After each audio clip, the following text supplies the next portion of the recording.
I want to welcome you. Thank you for coming over to St. John's Lutheran Church in Northfield. I want to thank you on behalf of the 2nd Congressional District DFL. I'm Sue Moravec, Chair of the 2nd Congressional District DFL. And before we get started, I want to thank the committee that put this event together. Peggy Ann Hawkins from Northfield, Don Slayton from Hastings, Glenn Lloyd from Prior Lake, and Linda Garrett Johnson, who's from Apple Valley. I'm going to enjoy the event just as you are, sitting in the audience. Our moderator tonight is Mr. Glenn Lloyd, our Outreach and Inclusion Officer with the 2nd District. So welcome, Glenn, and thank you.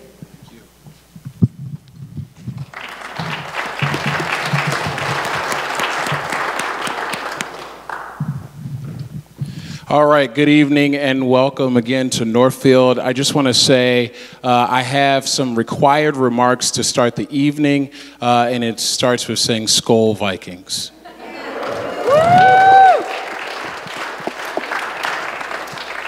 I'm not a fan, but I think it's required now, based on what happened, that we greet each one another until Sunday with that greeting. To the point, welcome to the event. Once again, my name is Glenn Lloyd, and a citizen of Prior Lake. Excited to be here to help you decipher between our candidates that are running for the 2nd Congressional District DFL endorsement. We're excited to have this evening with us Angie Craig and Jeff Erdmann. Thank you both for being here and making time. And you will hear plenty from them. You simply will hear questions from me. That's my job, is to ask the questions. I have had the questions now back from the campaigns.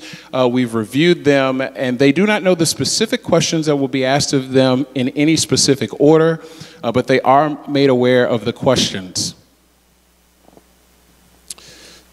Quick reminder that if you're sharing this event on Facebook or Twitter, or Insta, I don't know if you would use Insta for a forum, but if you are, Instagram, if you're using Instagram, we encourage you to use the hashtag MN02. Once again, that's hashtag MN02.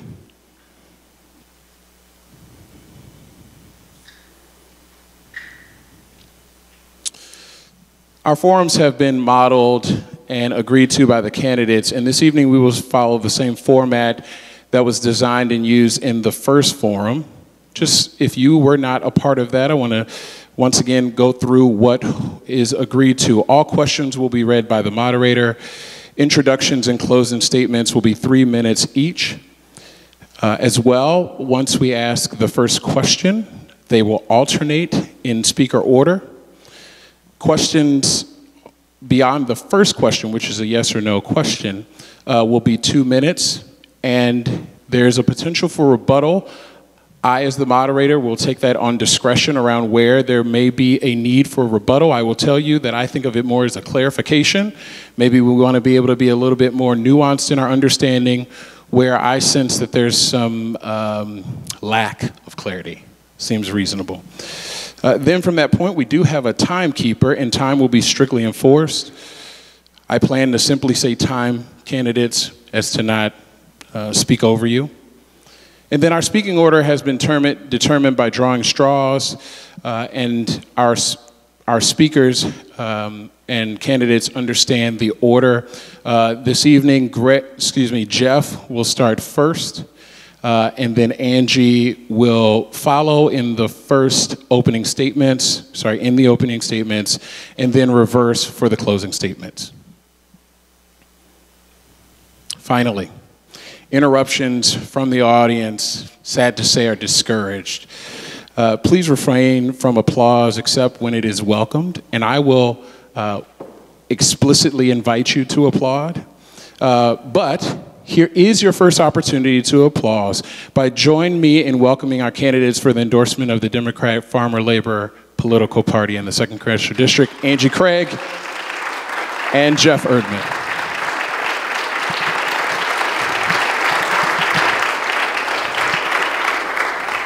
Jeff, you're welcome to make your opening statement. Welcome. Thank you. I'd like to thank all the people involved with putting this event on tonight so voters can get an opportunity to learn more about our campaigns. My name is Jeff Erdmann, and I'm running for the DFL endorsement in CD2 because I'm sick and tired of politics as usual. I've lived in Minnesota my entire life. I grew up down in southeastern Minnesota in a small town called Lewiston. My dad worked in Winona at a flour mill called Bay State Milling Company, and he was a part of a strong union that allowed us to have a middle-class type lifestyle. My mom did daycare out of our home and usually had some kind of second job.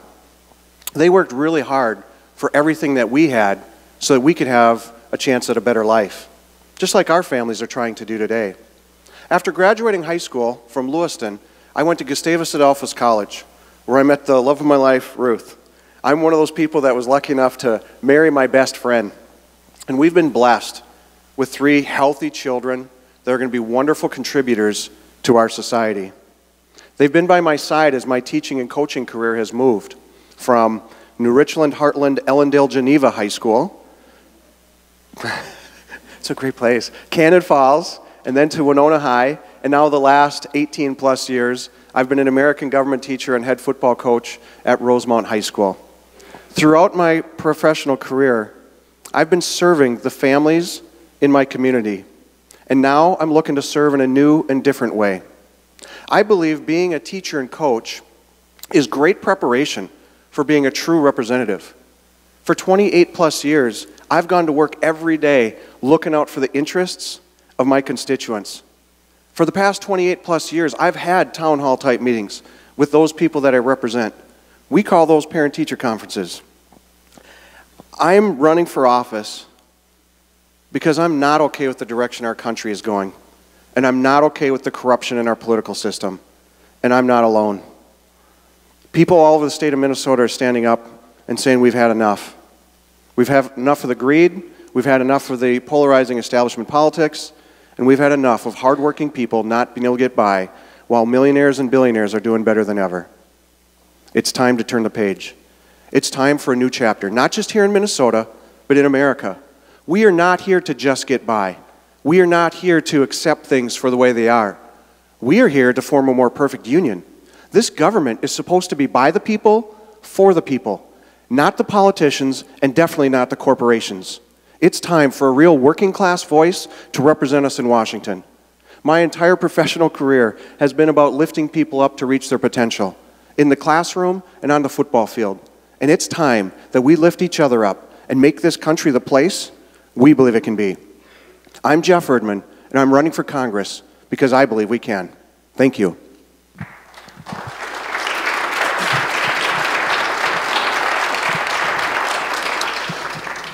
Just a quick reminder that after Angie's remarks, I will, in perfect order, allow you to clap, but beyond that, stop clapping. Please welcome Angie Craig. Thank you so much, and thanks to each of you for being here tonight. If I get up and down a little bit slowly, it's because I pulled a muscle in my back last night celebrating that Vikings win, and I wish I were kidding, but I'm not.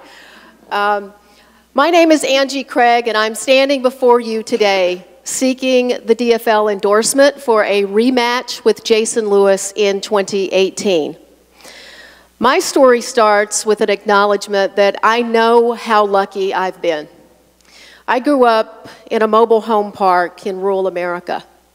My story starts by watching my mom over a 10-year period of time work to get her college degree and become a teacher. My story also begins with my grandmother, who stepped in to help raise 3 little kids for my mom so that she could go back to school and get that college degree. My grandmother got up every single day of her career, and she went to a shoe factory and she dipped heels in glue. And she told me growing up, always work harder than they ask you to. Well, I had to work just as hard as my mom and grandmother. I got up at 3 a.m. and I helped open McDonald's restaurants for almost 4 years of my career. That gave me the ability to go to college. Kids in this country today do not have the ability to go to work and to pay their way through college anymore. I know how lucky I was to do that. Now, my wife Cheryl and I, Cheryl's here in the front row. We have 4 sons, and we know how lucky we are today that our family can be recognized. And I know how lucky I am that women have made such gains in this country. But there is way too much work left to do. There is way too much work left to do. So as your member of Congress, I will make sure that I focus every single day on fighting for those good paying jobs that will allow an individual to take care of their family, making sure that technical education is a priority in this country again. I spent 10 years at a company helping to manage a workforce of 16,000. I know a thing or two about manufacturing companies. At the end of the day, I'm running for Congress for one simple reason. I know in my heart what a shot at this thing we call America is all about. And I will never stop fighting for every single family, no matter how much money you come from, no matter what you look like, and no matter who you love, to make sure every single one of us get a fair shot. Thank you. My name is Angie Craig, and I humbly ask for your support and endorsement to be the DFL candidate in 2018. Thank you.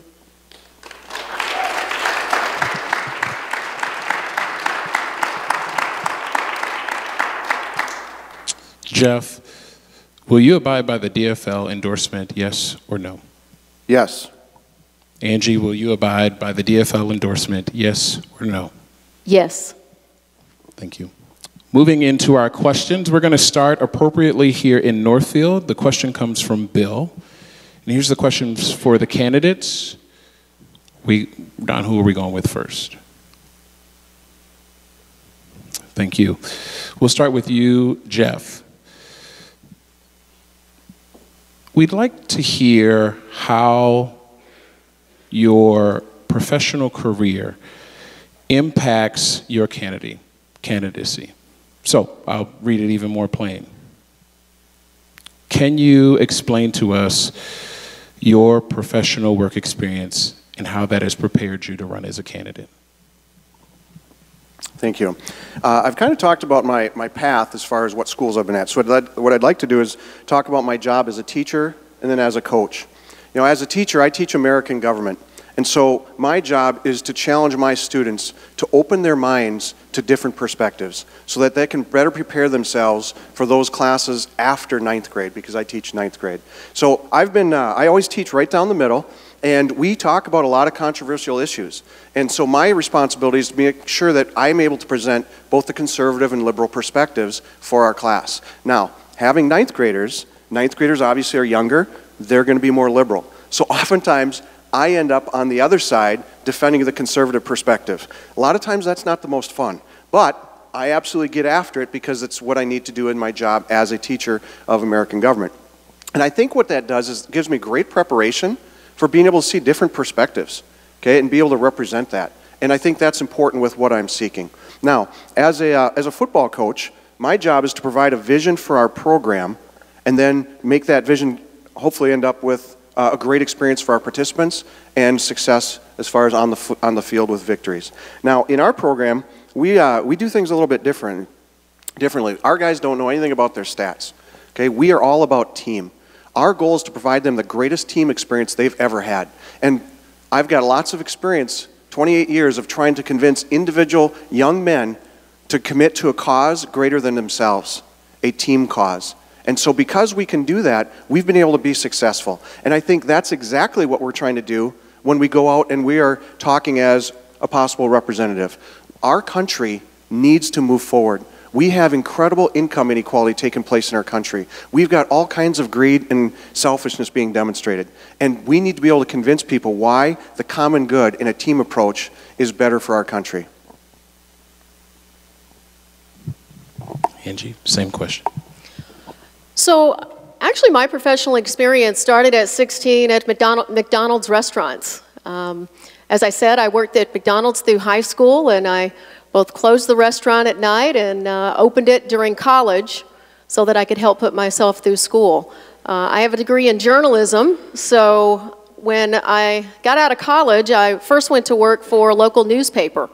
And that was a lot of very interesting work. Probably how it prepared me to be a member of Congress, though, is I had 2 beats in particular where I got visibility into real world issues. The first was my first job was on the police beat on the weekends. And so I saw our criminal justice system and how it operates in a place like Memphis, Tennessee. And I think that was a great experience on understanding some of the reforms we need to make in our criminal justice system. The other was the education beat. You will hear me talk a lot tonight about education if I get the opportunity, because I absolutely believe that that is a huge key to making sure that the economic inequality that we have in this country, it starts to be resolved. I personally saw the situation when an entire city resegregates itself and leaves only dilapidated schools in an inner city and everyone else moves out into the suburbs. And I can tell you that it is devastating to a community. I spent 22 years in healthcare. I also grew up in my family for a portion of my childhood without access to health insurance.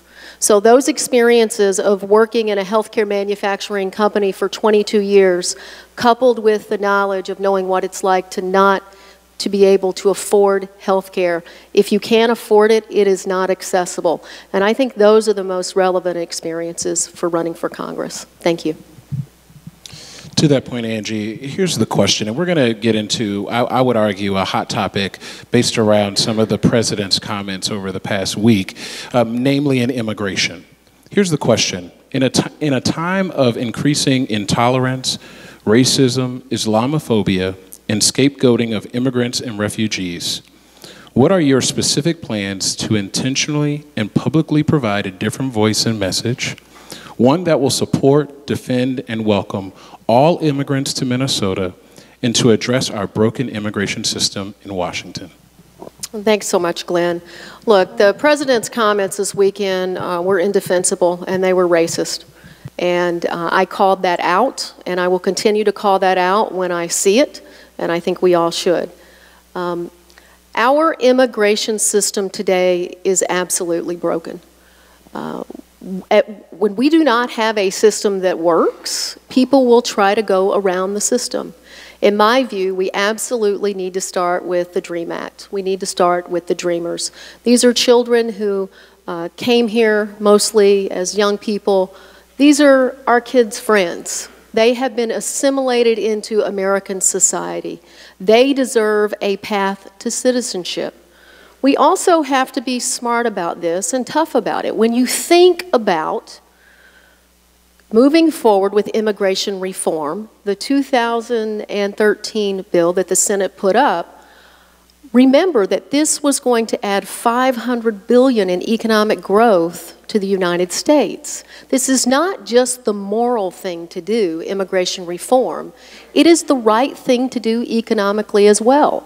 And I know I have talked to many people. We have got to make sure that there is a clear path that is fair to everyone. And this is going to be terrific for America and economic growth as well, doing the right thing. Thank you. Jeff, do you need me to repeat the question, or you? I think I'm good on this Okay. one. I believe we need to absolutely expand the work visa program coming into our country. We're going to see our clean energy, we're going to be seeing clean energy jobs being created. Regardless of Trump is not going to do it, states are going to do it. We're going to see over 2 million jobs created in the next 10 years. We know that both political parties are absolutely involved with wanting to fix infrastructure. That's going to be creating more jobs. We are at 4% unemployment right now. We're going to need to bring people in to to go after and fill those jobs. So I think we need to absolutely expand our work visa program so that we are prepared to make sure that we can accommodate those jobs. And I also support the DREAM Act and also the expansion of DACA. This is a real deal for our family because I've got a new son-in-law. In December, my oldest daughter Kennedy was married to a gentleman named Gustavo, and Gustavo's story, he came here from a rural community in Mexico, and he was born in a community that was in deep poverty. He had basically 3 choices. He could either live in poverty his whole life, he could join the cartel, or he could go to America and try to support his family. Now, most Americans, we're absolutely going to choose that third option. Okay, and that's what he did. He came up here on a work visa, and now we've got a great son-in-law. I look at it from a team perspective. I look at it and think, if you, and we can look at this from a team perspective, that if you want to be on our team, and you're willing to work your tail off, follow the rules, and be a great contributor, I want you on our team. As parents, we would look at this and say, if we have a child that's willing to go to another country, overcome adversity, overcome intolerance, and be economically successful to send money back to help the extended family, we would absolutely be so proud of that person and the unselfishness and the courage that that takes. I want that type of person in our country. Jeff, we're going to, and Angie, we'll stay with the topic of immigration. A question coming from the committee is, do you believe that illegal immigrants, undocumented immigrants, should have a path to U.S. citizenship? And particularly, can you outline the steps to citizenship that you would include in legislation as its chief author in the year 2019? Yes, I believe that there should be a path towards citizenship, and I think this is something that, I would go with the DREAM Act, that it is a high school diploma, GED, be able to go to college, military, so those types of things. I think this is absolutely essential for us as a country. Mr. Trump and his policies are making us look very, very bad across the world, and we need to be authentic with who we are as a nation. We are a nation founded on immigrants. We are here because we have an uncommon history. We should be embracing that. We should embrace that kind of diversity. And so I think being able to pass the DREAM Act and be able to provide a pathway to citizenship, I think that's something that can go a long way for trying to correct some of the perceptions of our country and who we are as a people because of the actions of Mr. Trump. Well, I think I jumped ahead on the question here because obviously I have said I do support full immigration reform, certainly allowing the DREAM Act or a similar bill to put in place with specific steps for people who have been here and who are graduated from high school and intend or are going on to college or serving in our military. It's critically important that we keep this talent in Minnesota. That's really important to me because at the end of the day, we saw just yesterday that our big challenge in Minnesota right now is not unemployment, although I would argue that it's wage growth and it's underemployment. It's having the right work skills for the jobs that we have in our communities. And these DACA kids who've stepped forward to apply for status that really put their whole families at risk in some instances, they deserve our help. They are every bit as American as my children are, our 4 boys. And so absolutely we need to have a very clear path for the DREAM Act for the kids in DACA, and also just making sure that there is a fair process moving forward for people who are willing to say, yep, I want to participate in this country, I want to participate in the economic growth of it by paying my taxes, and if we do that, we are going to be a stronger nation both economically and as well as a better nation in our hearts. Thank you.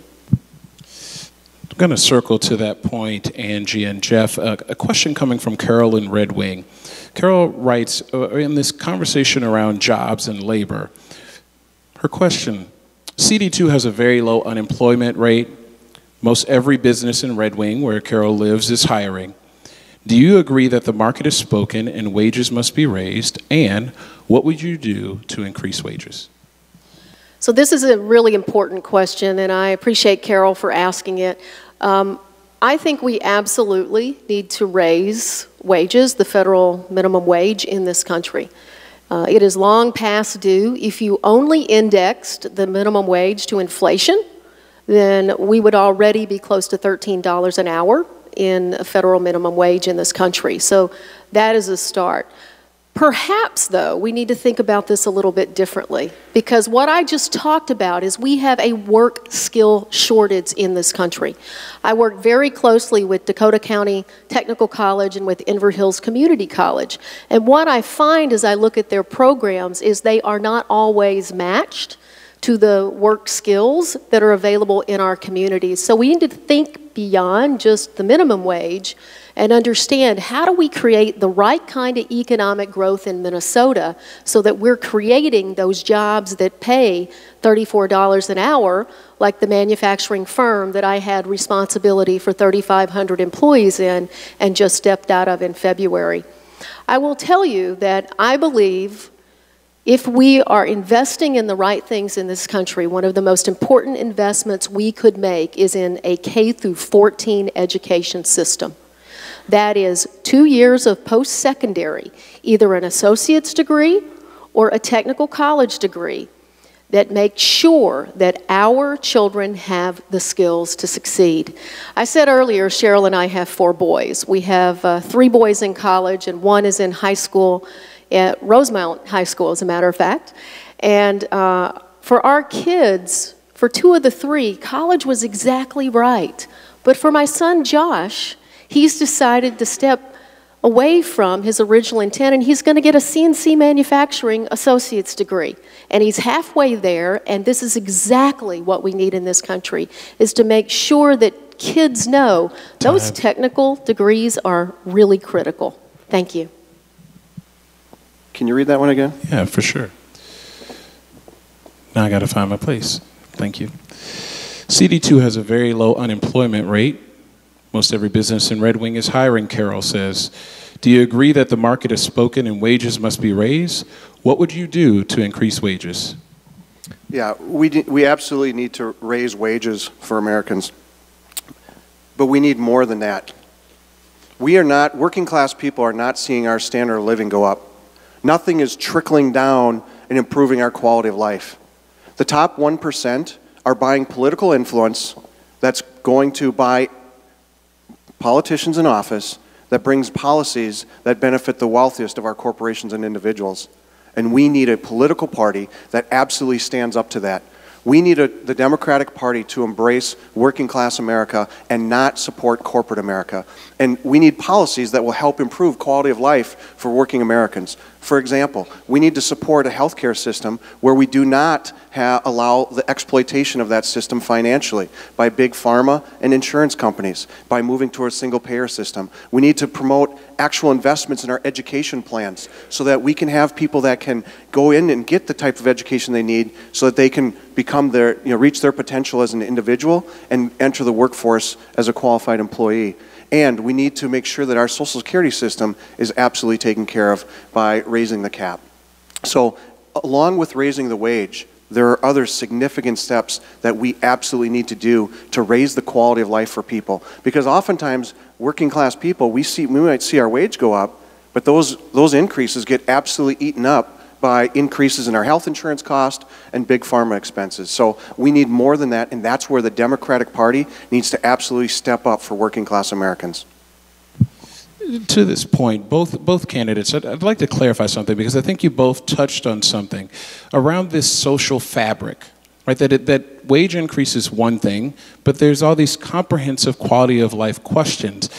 And my question to clarify is, on the topic of wages, Angie, I think I heard you clarify a stipulation on how you see us getting our wages at a minimum $13. Jeff, and from a policy standpoint, can y'all clarify what you mean by simply the wage question? I get the broader implications, but on wages, is there something specific you see that needs to happen?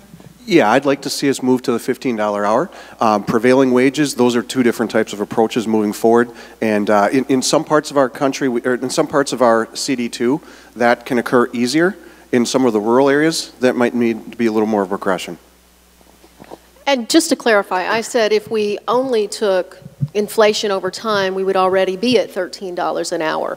One of my responsibilities was for the last 4 years to lead our labor force at St. Jude. And over that period of time, you look at, there are vast regional differences in what the labor market can bear. So I think we have to take that into account. There are some regions that can bear a higher minimum wage, and I would certainly support that as well where appropriate, and that's exactly how we managed our business.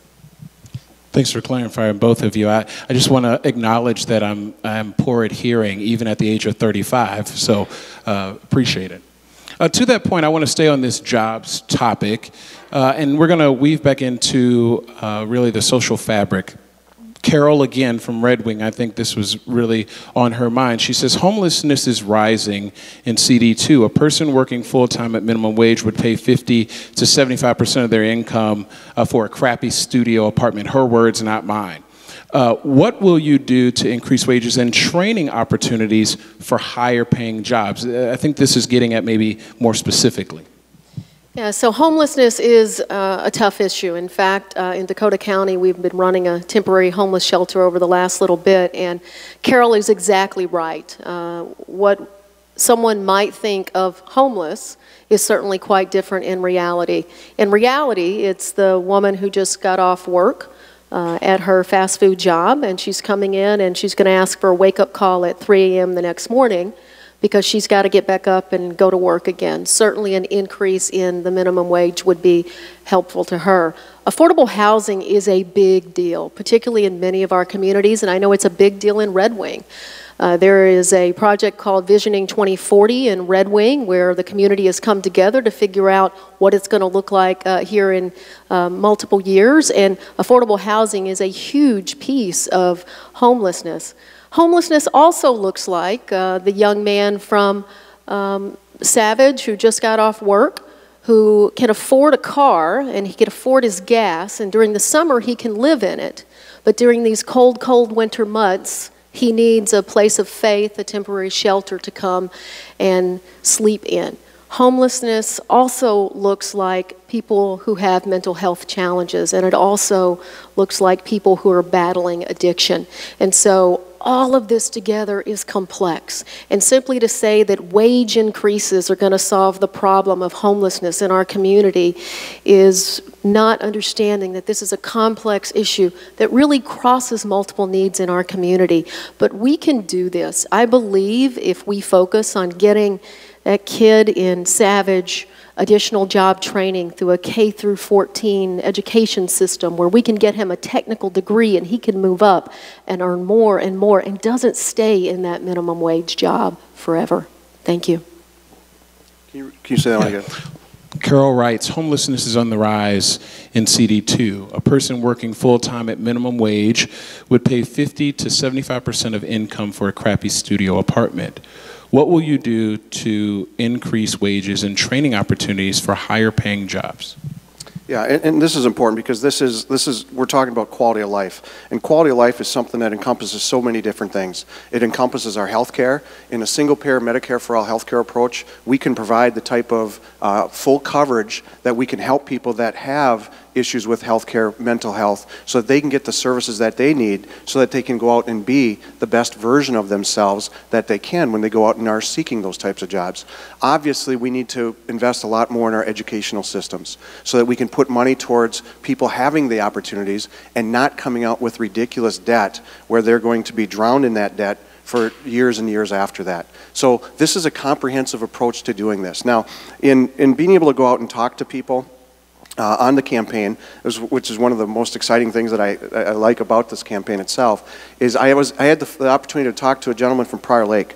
And this gentleman is working with a nonprofit company that is actually looking at providing low-income housing where they can actually build it within 6 to 7 days and be able to provide that housing at a very affordable price for governments so that governments can provide low-income housing and that affordable housing in those areas where there's the greatest need. And it was pretty neat that that's coming from somebody in CD2. And so there is hope out there that there are people that are thinking about these types of options to address the home affordability issue, the homelessness issue. We all know that homelessness often leads to greater expenses when they have medical issues and they go to the ER. And so there's some financial prudence in being able to offer low-income housing and shelters to be able to compensate for those people that need that aspect. We're going to stay finally one more time in jobs in this discussion of workers' rights. And now Tom writes us from West St. Paul. Will you author or sign on to legislation giving power back to workers to enable them to strike an employer for better wages and conditions without fear of being replaced, fired, or locked out? And then a clarifying point, legislation that deflates corporate control and monopolization of the middle class and working poor. Jeff. Yeah, and obviously I'm a big union guy. Growing up as a kid, my quality of life was significantly better because of my dad's union. My mom and dad were not college educated. He worked at the Bay State Milling Company, the flour mill. Because of his job and what the union did, he was able to provide us with a middle class lifestyle, he and my mom.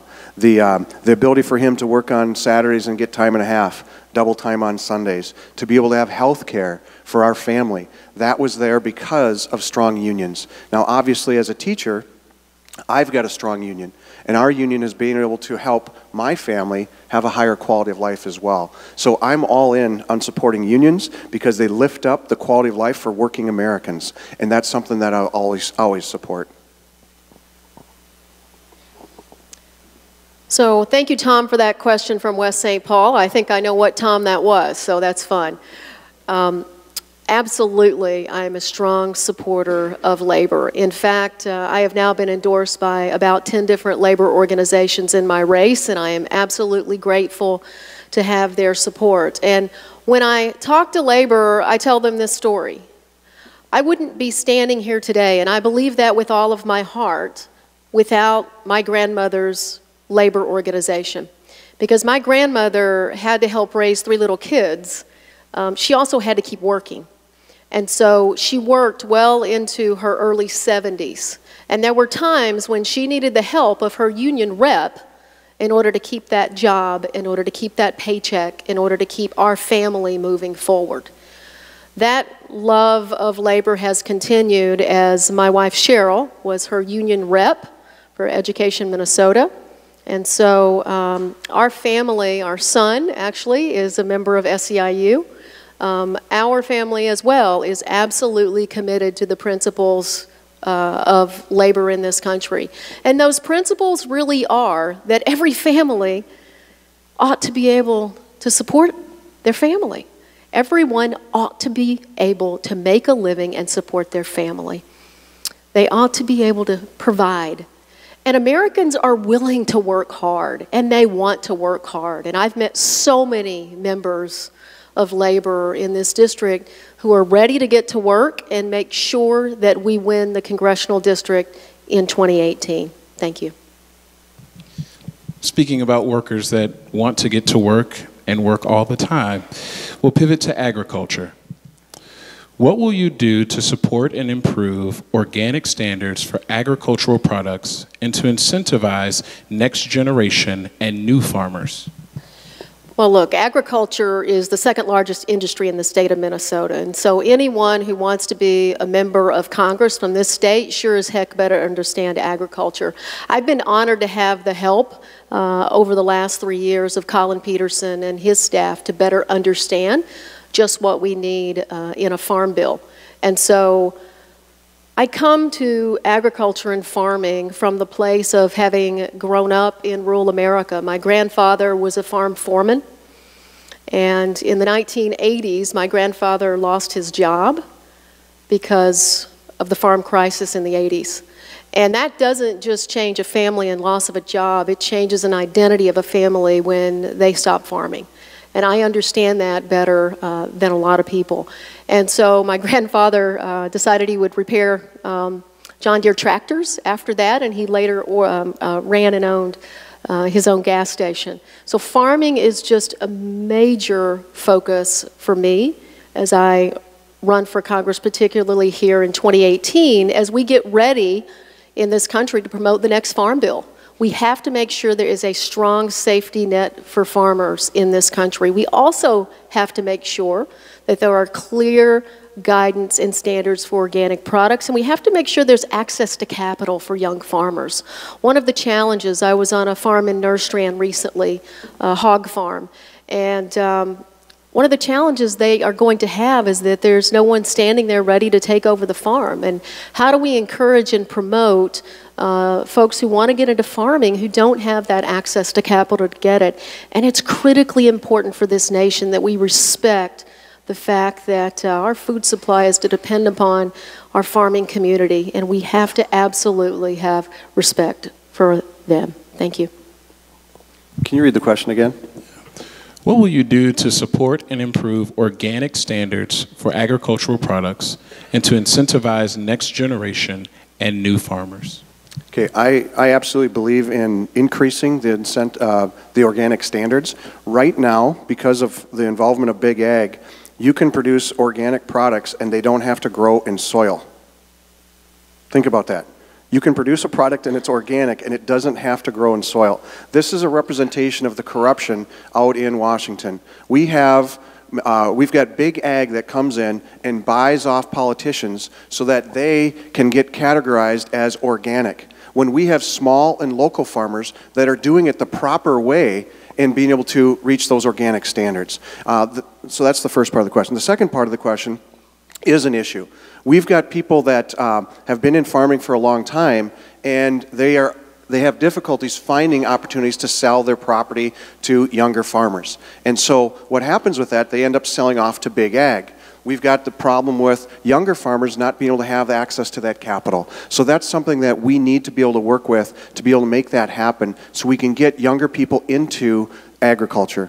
The more small and local farmers we have, the better for our rural economies. There's been studies that have been done on this, that the quality of life as far as the median income goes up when we have small local farmers involved in the economic community. When big ag comes in and dominates, that median income goes down. I'm going to follow up on that point and stay in agriculture. What do you see as the federal role in agriculture? Jeff, the question starts with you. I believe we need to level the playing field between big ag and small and local farmers. You know, the farm subsidies were created to help farmers manage, the risks involved with farming. The political reality of this, though, is that our largest, the federal subsidies go to our largest corporate farms. 60% of all federal subsidies go to big ag, with our small and local farmers getting nothing.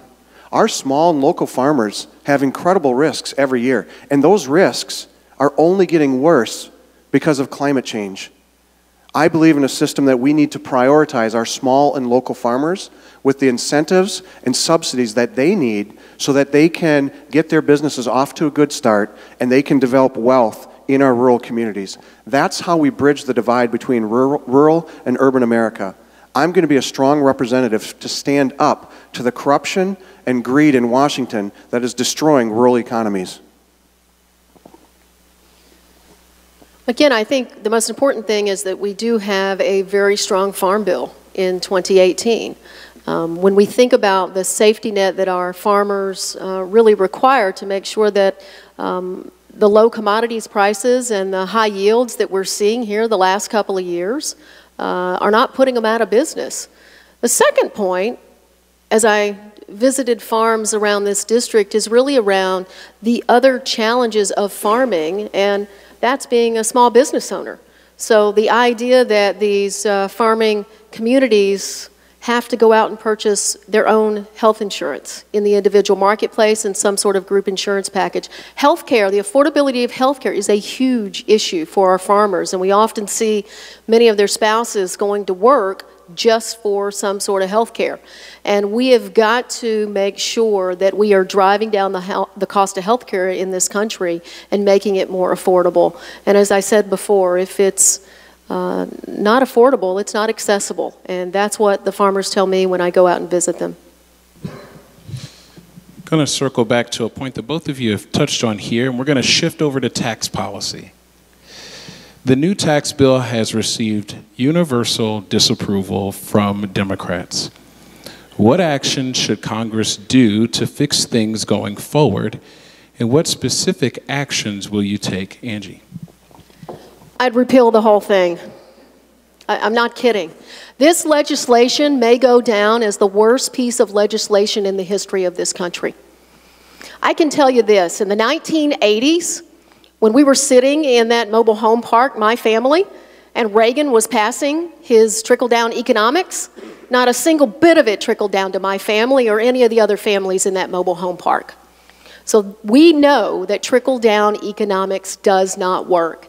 And making matters worse, in this most recent tax bill, we proposed to cut taxes for corporations who've already been driving through the Swiss cheese of the tax code to reduce their corporate rates lower than 21% anyway.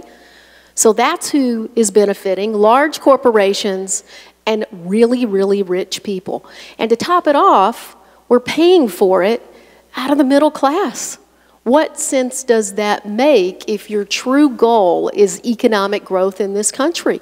We need to reform taxes where the money is going to be spent to grow the economy, and that's in the middle class. Now, I support tax reform.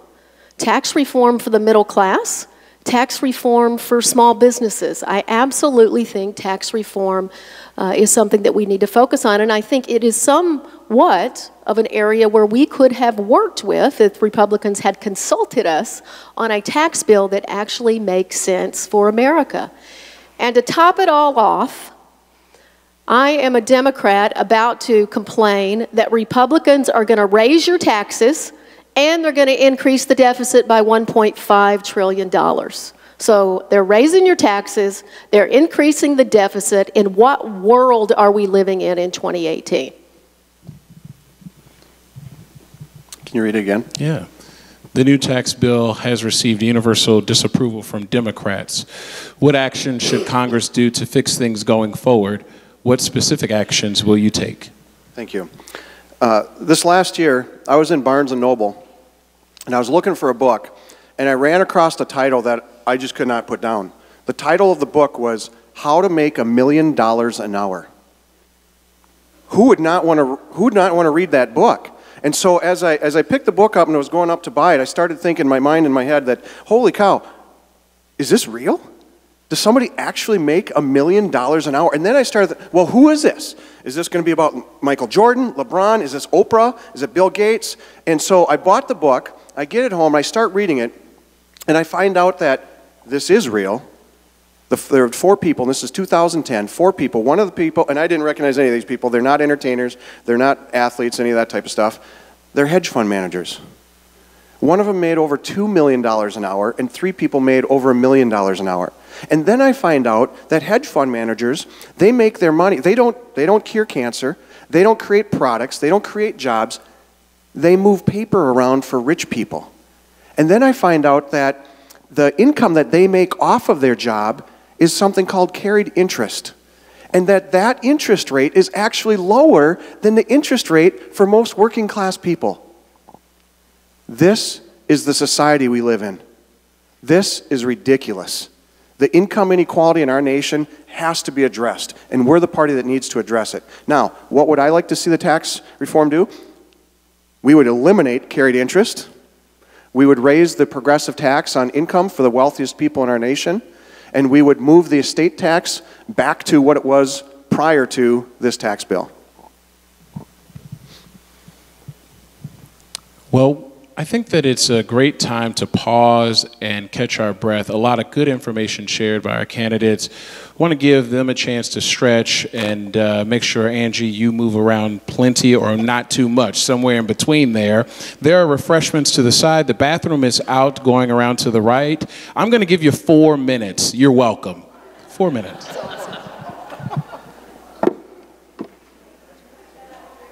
Seriously?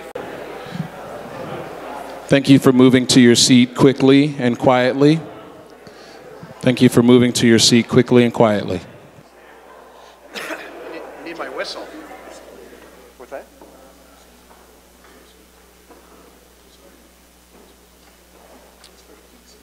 All right, let's...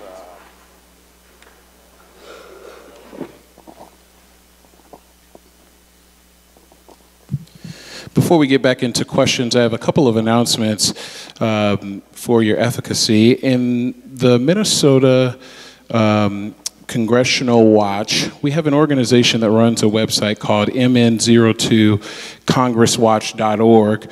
This is a great opportunity to see legislation and how our representative is voting as we consider ways in staying engaged. This is a great website and opportunity to see the legislative process in action as well as their voting records.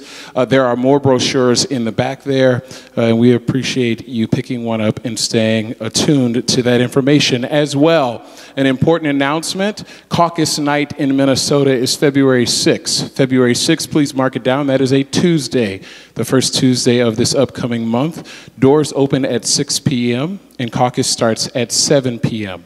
Now there's a quick clarifying note for here in this region, particularly in this Senate District. Senate District 58 has a caucus that is split by county, and the north part of Northfield belongs to Dakota County.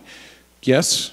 Correct. Okay, so that caucus will be at Greenvale School for the portion of Northfield north of North Avenue and the 3 townships of Greenvale, a town called Scioto. Yeah, it's Scioto, thank you, and Waterford. And any residents from Scioto, I apologize.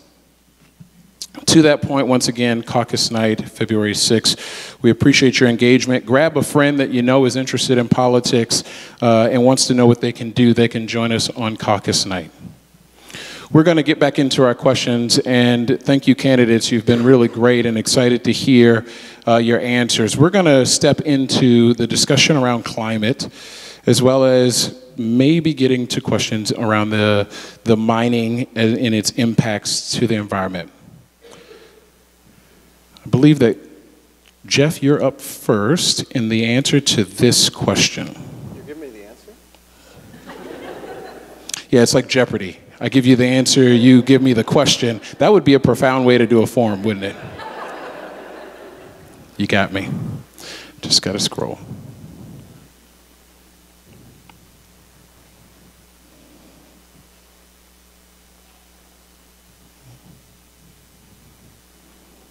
Always be prepared, my mother said. Yes, the question. How would you reconcile national goals to address greenhouse gas emissions with our goals for economic growth?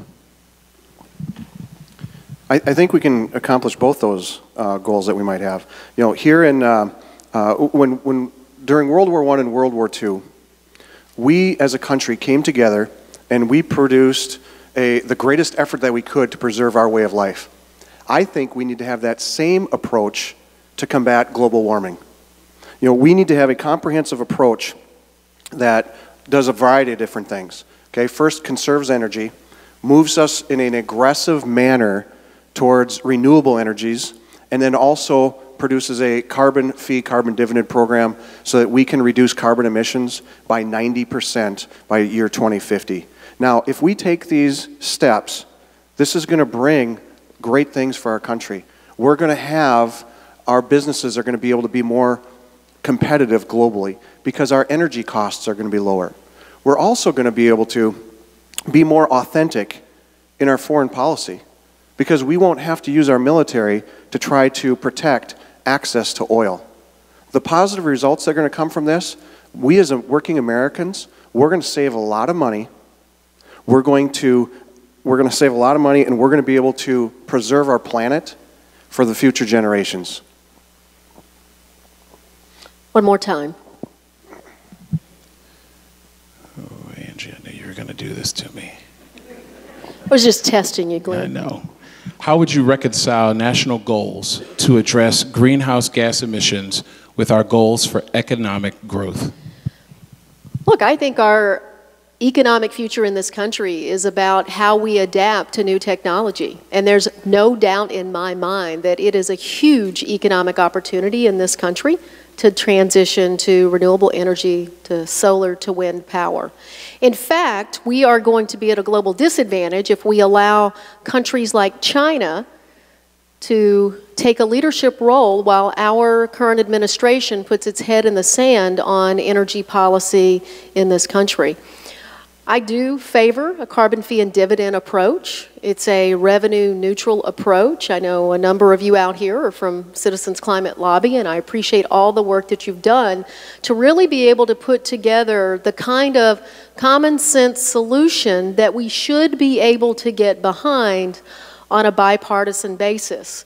Now, this has become a real personal issue in our family recently because one of our sons, Jonas, has decided to major in resource management. So I am just so thrilled that he is going to be putting forth and wanting to be part of how we solve this. But I don't see this all as an opposing force. I think if we miss this opportunity, we are going to miss opportunity for growth. 16% growth in jobs in Minnesota and renewable energy last year. Find me another industry that's growing at 16%. So I think this is not the problem, it's a solution. And in fact, the problem is you have an administration and a philosophy where they are trying to reward wealthy donors to go back to oil and coal and fossil-based fuels, and we have to absolutely stand up and stop them from doing that. We're going to stay in questions around climate and the impact on our environment, particularly to the responsibilities of the government around agriculture. So here's the question. How would you support new incentives to encourage land conservation and agricultural methods that contribute to soil health and carbon sequestration? If not, why not? Well, I certainly would support those types of programs. And in fact, we already in this country have a couple conservation programs that are very, very positive. In other words, farmers can receive an amount of money just to take 5 years and take that land off. And those two programs are paying dividends in terms of conservation in this nation. What I think we have to do next, though, is go beyond that. We have to make sure that we continue to fund and expand that program. There are people on the waiting list to get onto those programs, and we need to make sure that in that next farm bill that that is a huge priority for us. So the conservation program is extremely important, and we need to make sure it's funded in the next farm bill.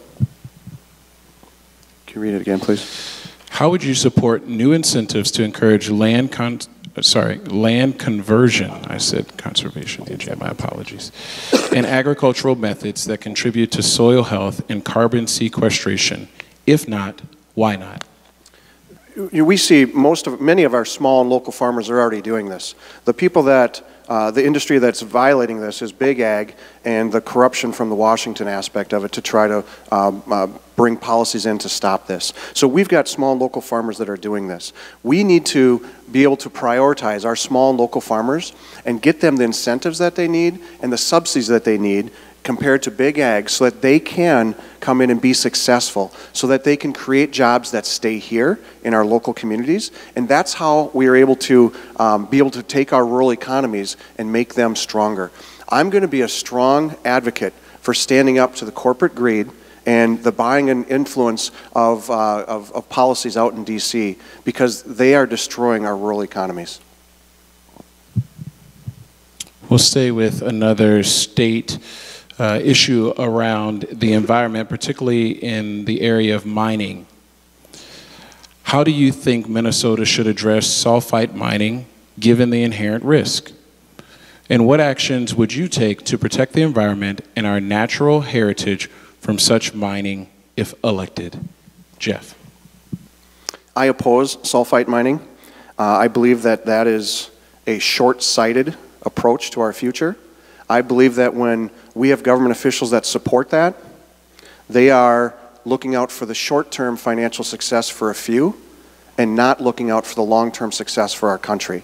So I do not support that. I believe there are other strategies that we can use to help those rural communities.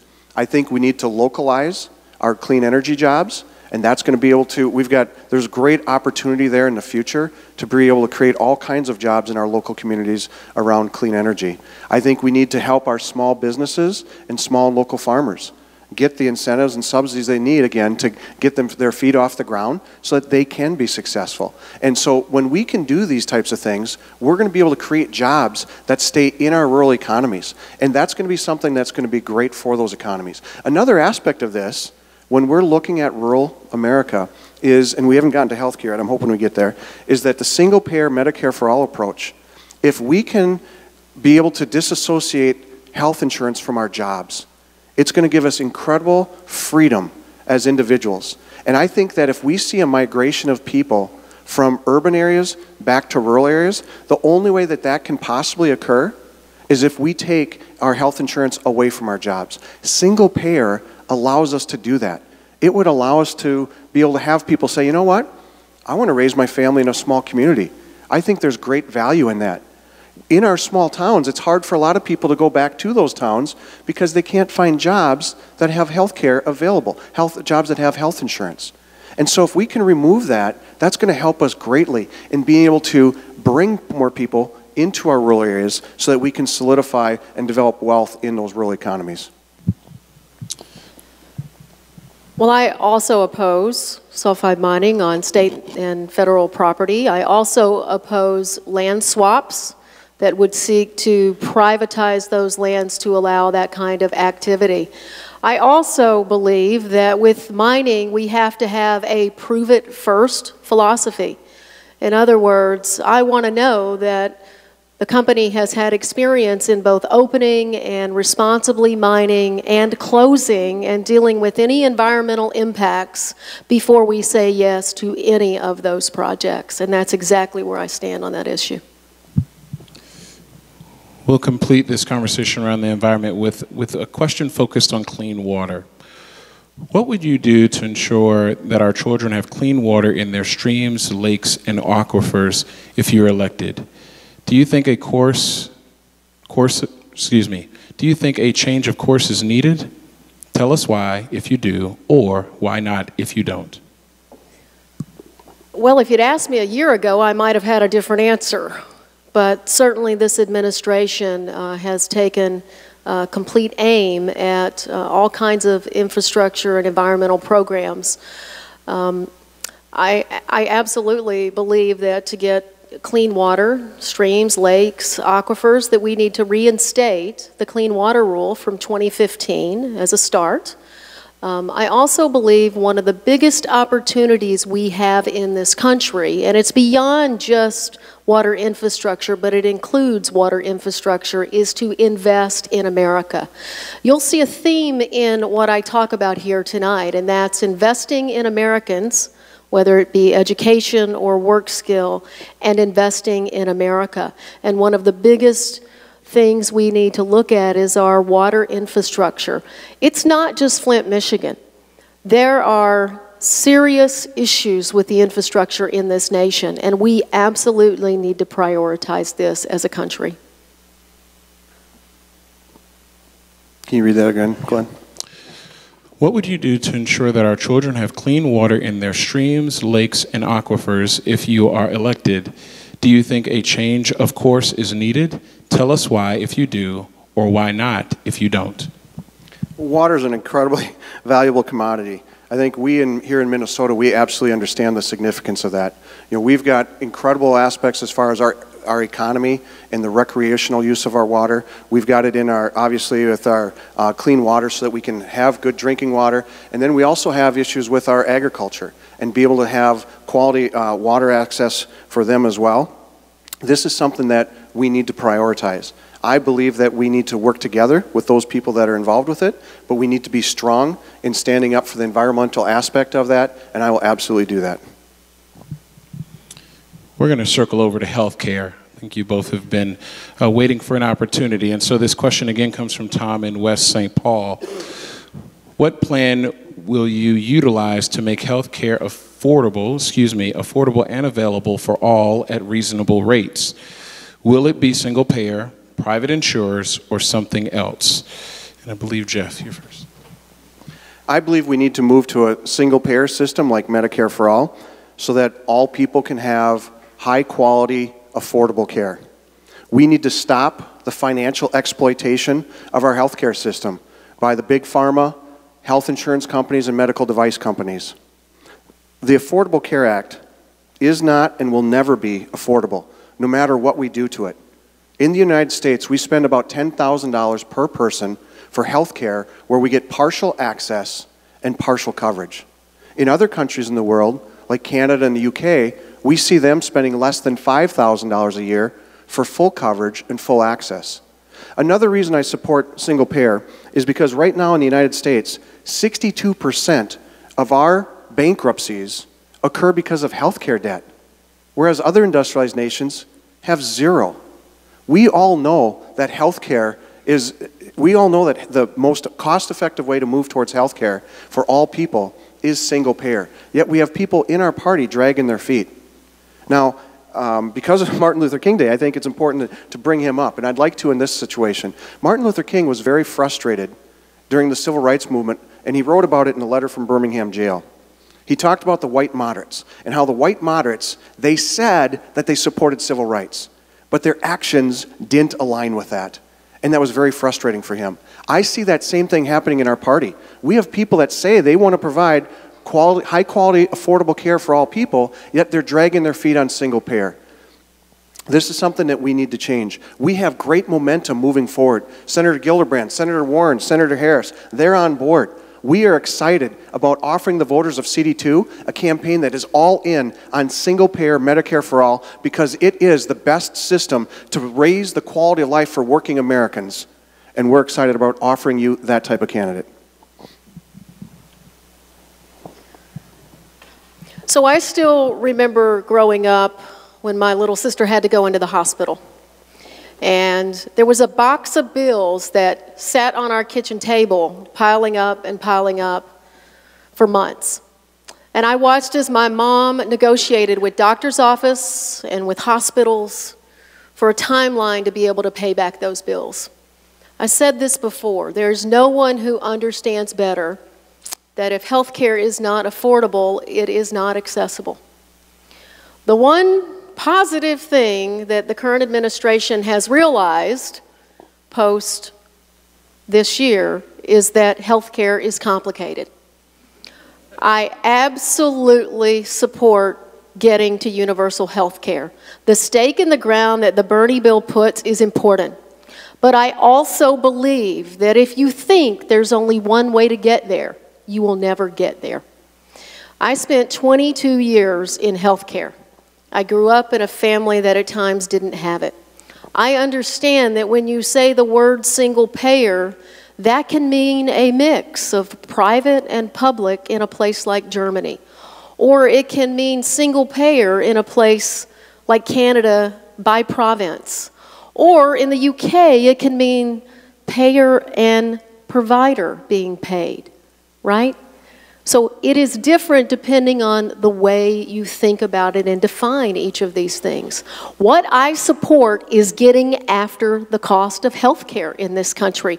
And that means finally reining in the cost of pharmaceutical drugs and supplies, allowing Medicare to negotiate pricing, stabilizing the ACA, and making sure that we are on the path to universal health care. And Glenn, I'm going to tell you, I hope you got another question for me on this because I'm out of time. Not that I bend to the will of each candidate on any particular issue, but I do have a follow-up question on health care. What is your top priority for adjusting the Affordable Care Act and why? So look, I think we have got to stabilize the cost reduction subsidies as part of the ACA. As long as the insurance companies that are in the individual marketplaces do not have any predictability, it's going to be hard to provide stable pricing. The problem with the ACA is that it didn't tackle costs before it tackled access. And so I think to stabilize the ACA is the first priority, but then we have got to get after cost in this country. Without an individual mandate, without bringing young people into that patient pool, this is not going to be a sustainable marketplace for very long. It is going to collapse. We have got to move away from a fee-for-service system in America. We have got to move toward a system that provides payment for outcomes, not rewards physicians and hospitals for volume. We have got to move to a system where we are working to make sure that no American makes the decision not to call an ambulance because they don't think they can afford that ambulance ride or that hospital cost. But I think as we look at it today, stabilizing the ACA, moving toward a public option, let's give the insurance companies something to compete with. Let's give them a Medicare buy-in to compete with. Let's price it out. There is no reason why we could not price out a Medicare buy-in. Medicare has a 2 to 3% administrative costs. Insurance companies charge 20 to 30% in administrative costs. There is no reason why we can't have them compete. And then let's figure out, once we stabilize the marketplace, what are the costs? What I'm describing resembles the German system, quite frankly, where it's a mix of private and public. Can you repeat it? What is your top priority for adjusting the Affordable Care Act and why? Again, as I stated earlier, the Affordable Care Act is not and will never be affordable. We are a big believer in single-payer Medicare for all because it is the most cost-effective way to provide full coverage for all people. Now, when we look at affordable care and all the complexities with that, that is used by big corporations and the big lobbyists so that they can make it as complicated as possible. Why do we need to have our health care dollars go to ridiculous profits for health insurance companies? Why is that needed?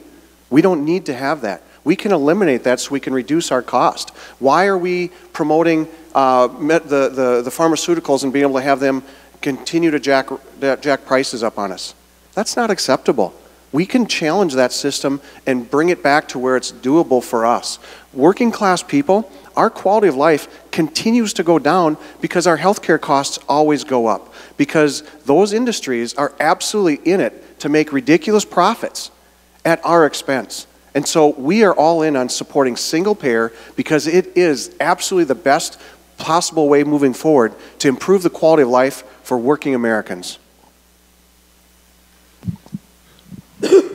Jeff, you're going to be up first for this question, and I think it would be right in your wheelhouse. What's the federal role in education? Well, the federal role in education is to make sure that all students have a quality education.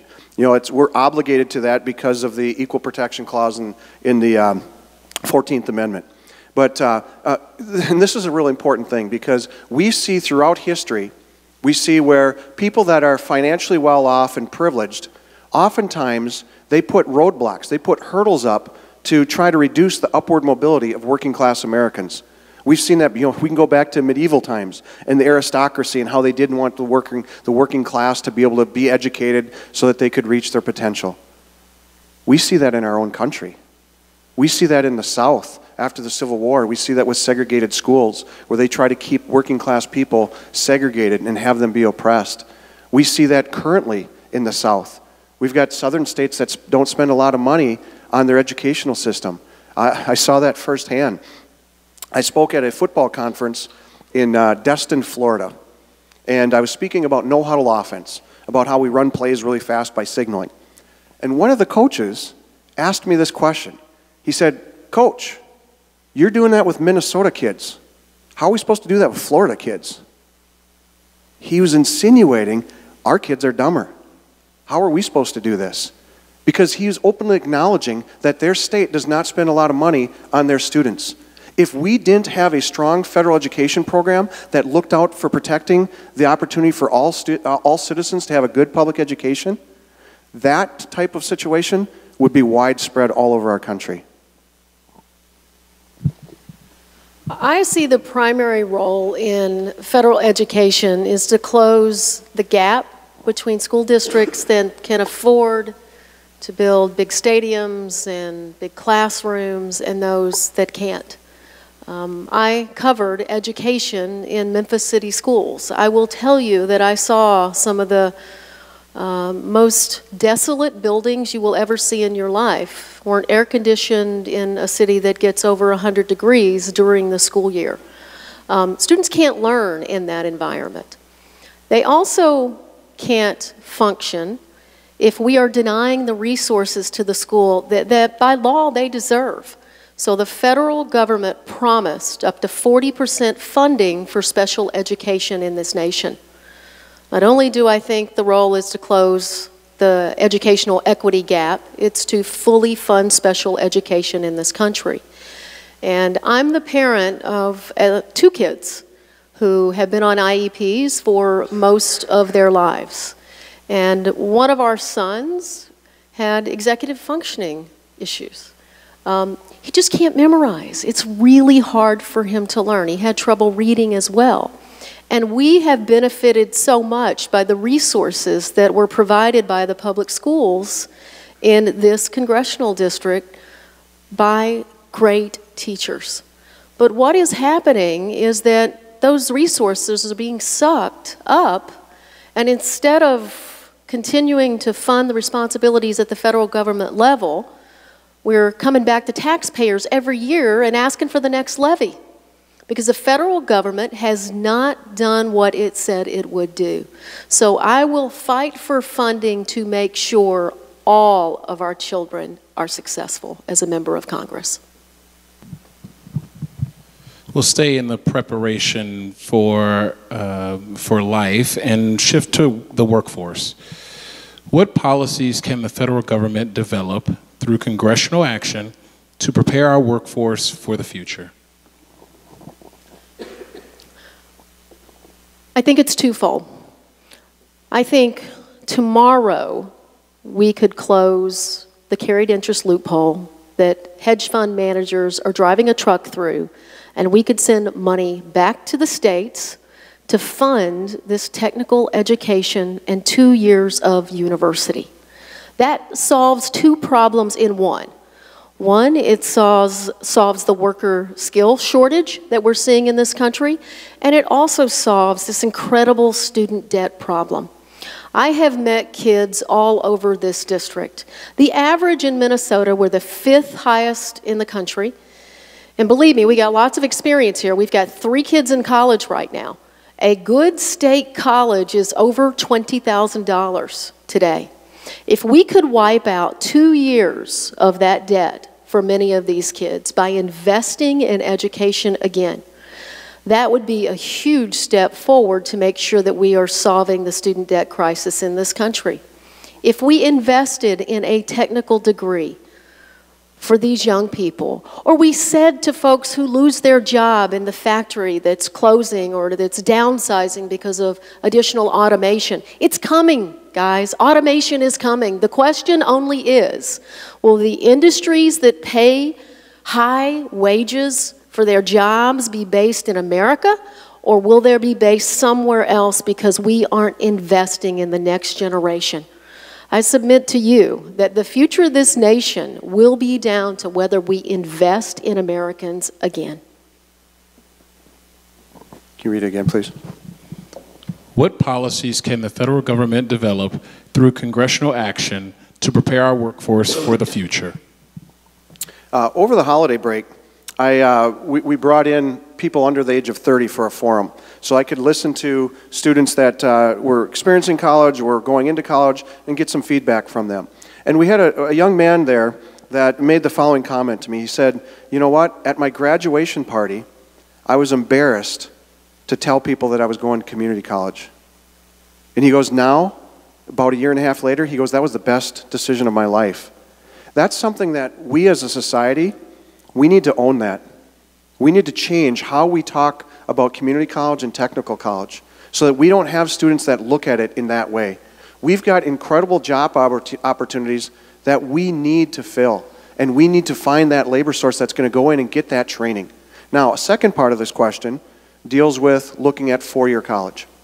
And I'm a big believer in, when Bernie came out initially and was talking about free tuition for four-year institutions and public institutions, I was rather skeptical about that. And then I put pen to paper, and I went to the U of M website, and I looked at what it cost, and I started thinking, okay, it's $27,000. There's $9,600 of that is tuition. About $17,000 deals with all of the extra stuff, room and board, books, all those types of things. That's $17,000. If we just took care of the tuition aspect, and a student worked all summer, and then every week that they're off, they would be able to raise about $8,000. That takes that $17,000 down to $9,000 for 1 year. That's in-state tuition. You multiply that times 4, you've got somebody who's going to go out with $35,000 of debt at least. And here's the problem with that. We're going to see people that are going into careers of service choose not to go into those careers because they're not going to be able to pay off their debt. And that's going to absolutely destroy the fabric of our nation. We're going to shift to a question around this life of service. And you both are very much aware that today is Martin Luther King Day, a day of remembrance and celebration, but also a day of service. And in that spirit, this question comes back to voters' rights. The Department of Justice requested that a question regarding citizenship status be asked on the 2020 census, claiming it is needed to enforce the 1965 Voting Rights Act. What are the implications of this request? Jeff. All right, so since 1790, we've been taking a census, and we've been counting all people in our borders, regardless of documentation. Okay, so when they are trying to bring in a question like this is a racist political tool that they're trying to do to impact the results of the census itself.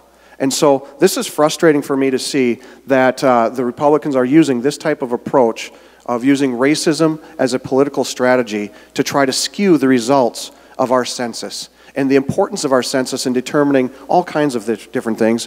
Number one, representation. Now, as Americans, we're probably not too surprised with that. We see racism in political, as political tools being used quite often now by the Republican Party. We see it in how we administer our visa programs. Okay, we experience that firsthand. Our family, my daughter and her new husband are going to have a wedding ceremony next summer. And within the last 10 days, we found out that his parents, who are coming from Mexico, did not get approved for a travel visa. We've got biases in our travel visa program as well. And so we see this type of thing being played out. We see it in our census and trying to count how we're going to count people by deterring people from being a part of the census. That needs to absolutely be called out. As the representative of CV2, any kind of political strategy that involves using racism to try to manipulate things, I will absolutely call that out. Well, this, of course, is going to have a chilling effect on the results of our census. That's the whole idea. Again, it's voter suppression. It's trying to gerrymander our districts. It is an absolute assault on the democracy of this country. And as a member of Congress, I would call it out. I would fight against it. I've said on a number of occasions, I understand what we're doing here. In 2018, when we win this congressional seat, part of that job in 2019 is going to be a roadblock to all of the things and the progress that this administration is trying to undo. We made so much progress in this country, and there is so much more progress that we can make, and we have to absolutely, resolutely stand up for voting rights in this nation, and any attempt to suppress it is an act on democracy. Sneaking a question here. Not sneak, obviously, you know that it's possible, but you know what I mean. According to the NAACP, African Americans are incarcerated at more than 5 times the rate of white citizens. What are the causes, and what would you do to fix it? Well, this is a huge issue, and I saw it firsthand. When people ask me where I'm from in the South, I say Egan. just south of the cities. But you can hear it still a little bit in my voice. I grew up in the southern part of this country. I know what racism looks like. I know that it's ugly, and I've also covered it as a reporter inside the criminal justice system. And I will tell you there are a number of reforms that we need to make to our sentencing guidelines, to our drug laws, to making sure we have well-trained law enforcement that is not profiling people of color in this country. This is an issue that we cannot ignore, that we must acknowledge, that we must speak out. The classification of drugs in this country is specifically targeting people of color. The number of incarcerated young people of color is creating a system whereby they enter as juveniles and it's just inside the system for the rest of their lives. We must acknowledge this issue. We must stand up for reform, and we must do it now. It is way past time in this nation. Can you say it again, please? According to the NAACP, African Americans are incarcerated at more than 5 times the rate of white citizens. What are the causes, and what would you do to fix it? All right, in the United States, illicit drug use between black Americans and white Americans is roughly the same. But as stated, African Americans are arrested significantly more. One of the first things and most important things to do is to decriminalize marijuana use. Okay, and that's something that we see the Trump administration is absolutely taking a different stance on in the last week with Mr. Sessions. They wanted to go out and try to find as many people as possible to put them in jail. That's absolutely wrong. The fact that that occurs, they're trying to do this to states that have passed the legalization of marijuana, which probably happen to be more liberal states. I think there's a political aspect to this as well. But when we get to a situation where we have people that serve their time and come out, they should absolutely be able to come back into our society as full members. They should be able to have access to affordable housing. They should be able to have access to good paying jobs. And when they come out after doing their time, they should absolutely be able to come back into our society as a full citizen. And that means the right to vote. Now, a second aspect of this is that there's reasons that people maybe go down this route. We have a situation where 60% of those that are incarcerated come from situations financially where they are 50% or below poverty level. We as a country, we need to absolutely address the income inequality that has taken place in our nation so that we can raise our citizens up to a better opportunity.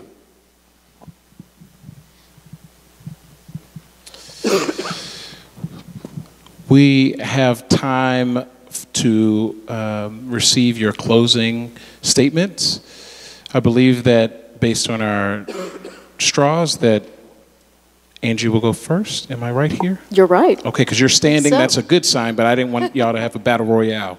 Angie. Well, I want to thank each of you for being here tonight. It is still incredible to me that everywhere I show up this election cycle, a number of new people turn out. Last night in the snowstorm, I did a meet and greet during the first half of the Vikings game. And to my shock and surprise, 30 people turned up. This is indeed a day that we should remember really 2 things. One, MLK, Martin Luther King Jr. I've talked a lot about my time in Memphis tonight as part of my answers. And I just want you to know that the day of service also reminds me of a certain Minnesotan, Paul Wellstone. I am so incredibly proud to have David Wellstone's support in my run for Congress. I am so incredibly proud that thinking of the 2 of them today, it reminds me simply of this. We have a lot more work to do. Our service to this nation is not done. Every time in this nation's history, we have had to step back and faced heartbreak.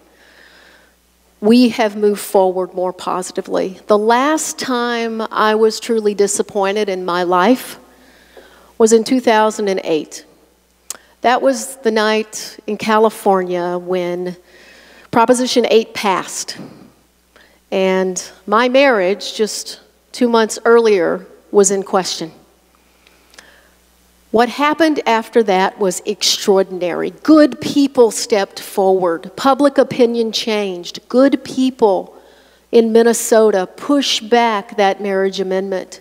And then we turned to the future and we passed marriage equality. I think about that time frame often when I think about Paul and Martin Luther King Jr.'s words, that we have so much more work to do in this nation. Equal rights and pay for women, addressing climate change, really tackling the problems with common sense solutions. There is no doubt in my mind that with your help in 2018, that we will win this congressional race. And I humbly ask for your support to help me do it. Thank you.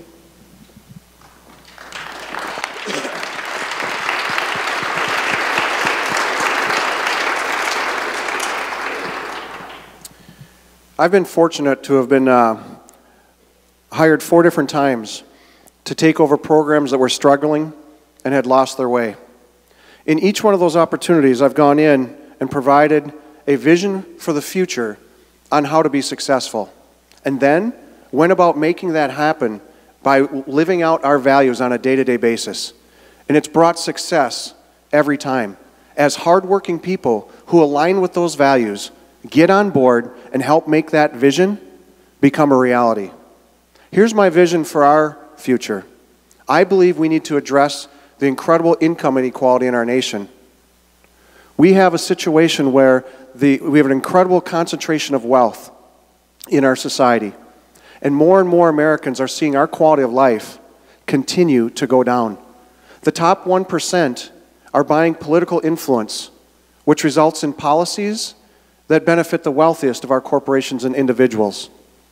We see short-term financial success for a few be replaced by long-term success for our country, and that needs to end. I believe in a future where our government looks up for the interests of our quality of life of working Americans. We need to treat health care like the basic human right that it is and move towards single-payer Medicare for all. We need to ensure that our strong public education system continues to be the foundation for a prosperous America. And we need to build a strong economy for working Americans so we can have good paying jobs, take care of our families, and have a secure retirement. And we need to fix our broken political system by taking money out of politics, ending gerrymandering, and moving towards real democracy, where one person, one vote is the lay of the land. We have an incredible opportunity in front of us with all of the people getting involved that want to bring change. These types of movements are started by us, the people. I'm proud to be a part of that movement that wants to bring real political change and not accept status quo politics as usual. When we come together, we can do anything. We can make this country the place we believe it can be. It's time to make the people's house stand for the people again. I'm Jeff Erdmann, and it's time for change. Thank you.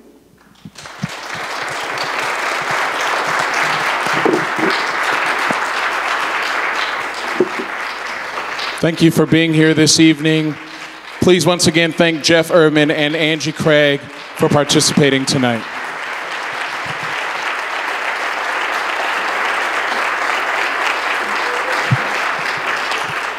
We will see you February 6th at your local caucus. Drive safe. Thank you for moving to your seat quickly and quietly. Thank you for moving to your seat quickly and quietly. I need my whistle. What's that?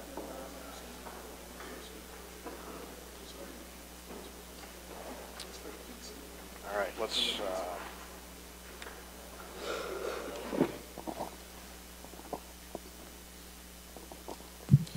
Before we get back into questions, I have a couple of announcements for your efficacy. In the Minnesota Congressional Watch. We have an organization that runs a website called mn02congresswatch.org. This is a great opportunity to see legislation and how our representative is voting as we consider ways in staying engaged. This is a great website and opportunity to see the legislative process in action as well as their voting records. There are more brochures in the back there, and we appreciate you picking one up and staying attuned to that information as well. An important announcement, caucus night in Minnesota is February 6th. February 6th, please mark it down. That is a Tuesday, the first Tuesday of this upcoming month. Doors open at 6 p.m. and caucus starts at 7 p.m. Now there's a quick clarifying note for here in this region.